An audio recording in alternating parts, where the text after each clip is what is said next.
Okay, so at first I was waitlisted at UCLA and I really wanted to go here. It was like my dream school. So I figured if people could get into UCLA by joining band, then people could get into UCLA by any other organization. So if I just shoot my shot at UCLA, I thought it would some way probably happen.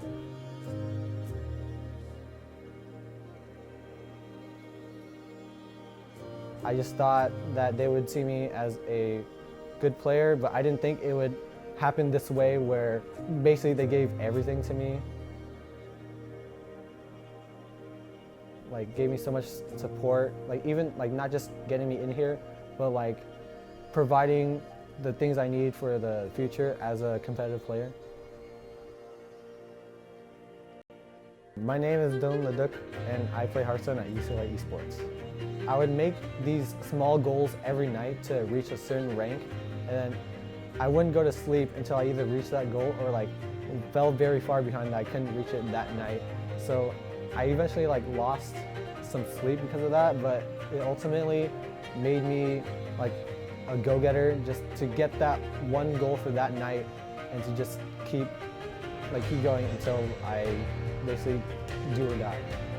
I was preparing for Dreamhack over the week that it happened. So basically I have a couple of friends on the high ladder. So I basically kept discussing with them like what the best decks are. There were a lot of pro players there and I didn't expect to like even make it to playoffs since there were so many good people.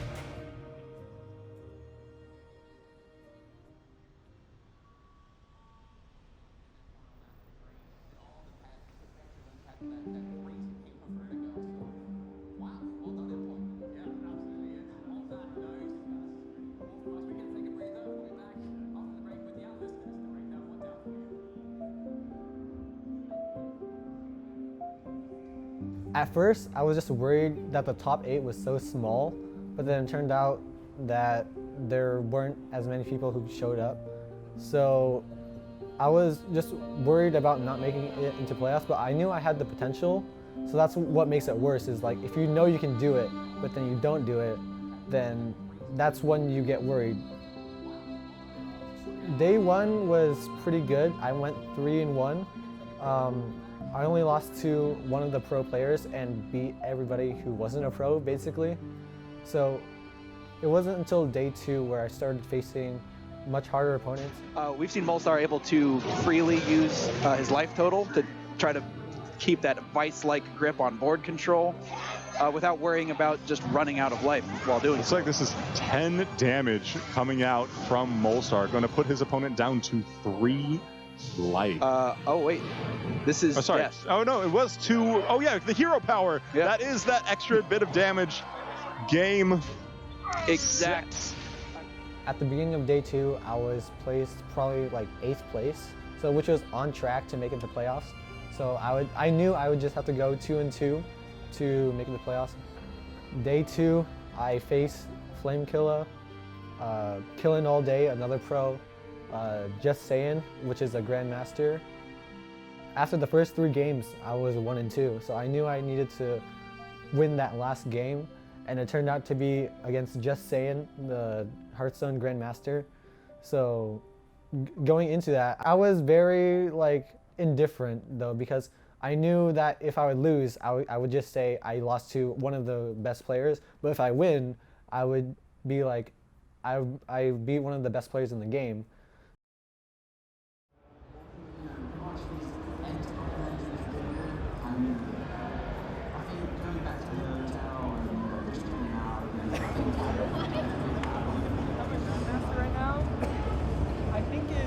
Winning a Masters tour. So like the one that Dillon's going to, Los Angeles.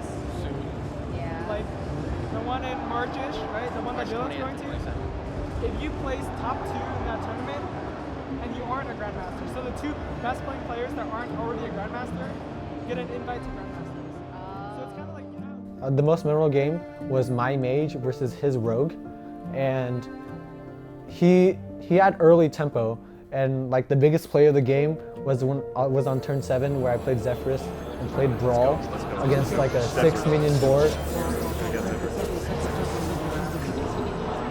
Let's go. Watch your ball.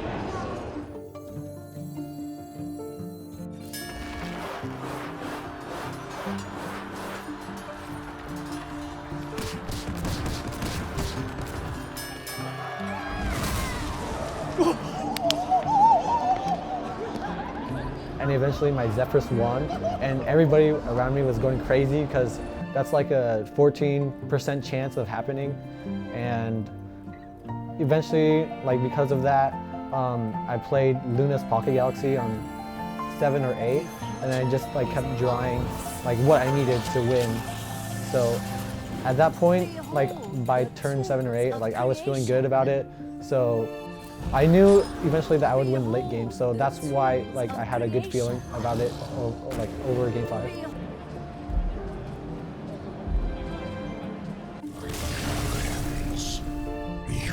After I won, like everybody around me was just cheering and celebrating, and they were like hugging and stuff like that, and it was just very loud. So I was just like totally in the moment, and it was basically like that. I mean, it's just talking.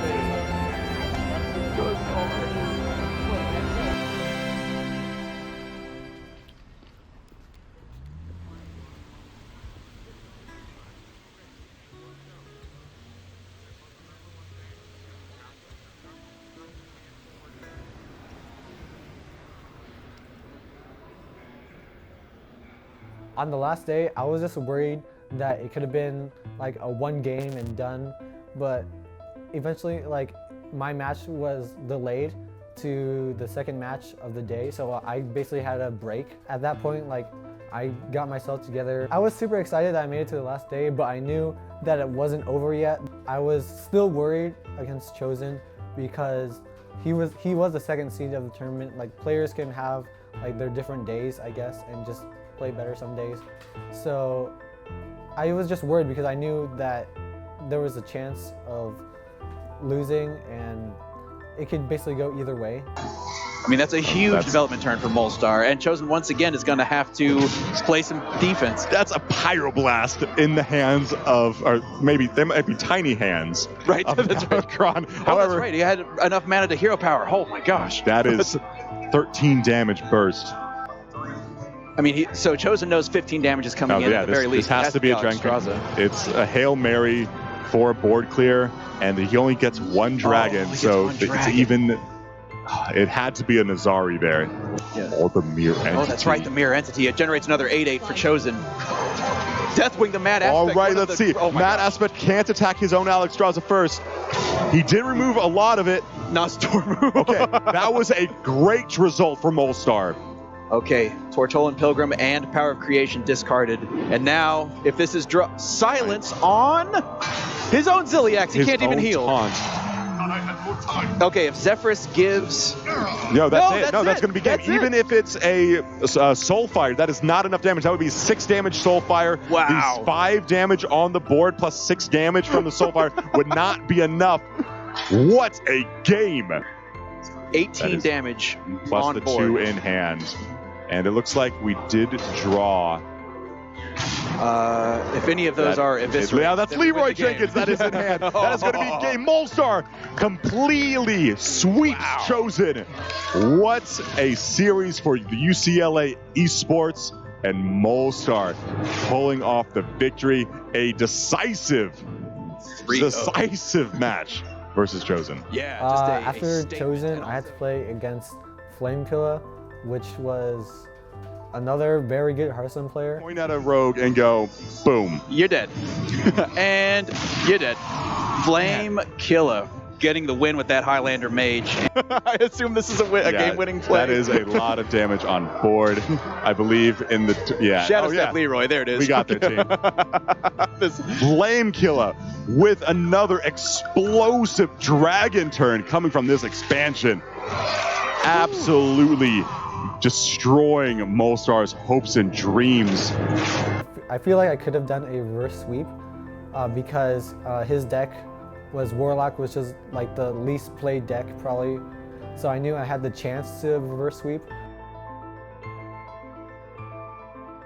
Awaken First is the more stylish play. Unfortunately, the Boombots do not end up killing off his opponent. Right. Because he's still able to play his minions. Oh! 3 But plus this was 4. always going to be lethal with that Gorkron Elite in hand. All right. Well, Molestar, Signs of Life, staying alive. And like you said, if there's a deck that he might be able to corner and potentially bring this all the way back by his own way into the grand finals of Dreamhack Anaheim. Going up against his Warlock a couple of times, 2 more times with his own Highlander Mage and his own Galakron Rogue. All right. Well, that's 11, game. 12, 13, 14. Oh my gosh, Oh, and he's immune. This is game. Pyroblast to the dome. Molestar is going to be sending this series into a game number 5. What a series coming out from these 2 players. You said it 2 games ago. If there's a deck you could potentially corner and potentially beat 3 times in a row. Okay, Draconic Lackey. Okay, something with taunt. Does Dragon Right Moss wing, Scorcher is there a clear the cheap board? legendary minion taunt? I don't believe there is. I believe Hogger costs 6. Yeah, there's nothing that costs 4 with taunt, I don't believe.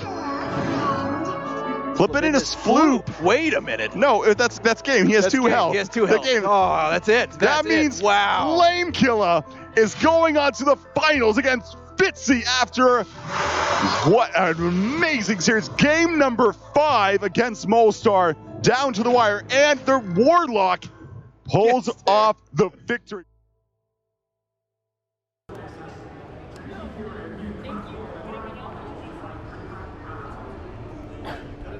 Yeah, I messed up multiple times, but there was one where I thought somebody got up and said it was over, so I thought he had lethal. So that's not what really happened. Like, he didn't have any cards that would win the game. It was very close in the end. Like, I knew both players were out of cards, so it would just come up to whatever we had, like the last few things in our hand, or whatever I drew, I guess. So it was basically down to luck at that point. And there was that one turn where I drew an Albatross, which is a 1/1, which has basically no value, so I lost from that. I felt like in the games that I won, I played really well, and in most of the games in some of the games I lost, I misplayed when I was already losing, so I knew I needed to learn from those, but then in the end, I lost to a very winnable game, but making mistakes in that, so I feel like next time I could do better because now I know those mistakes, and yeah, so now that's why I'm just getting prepared for Masters in LA.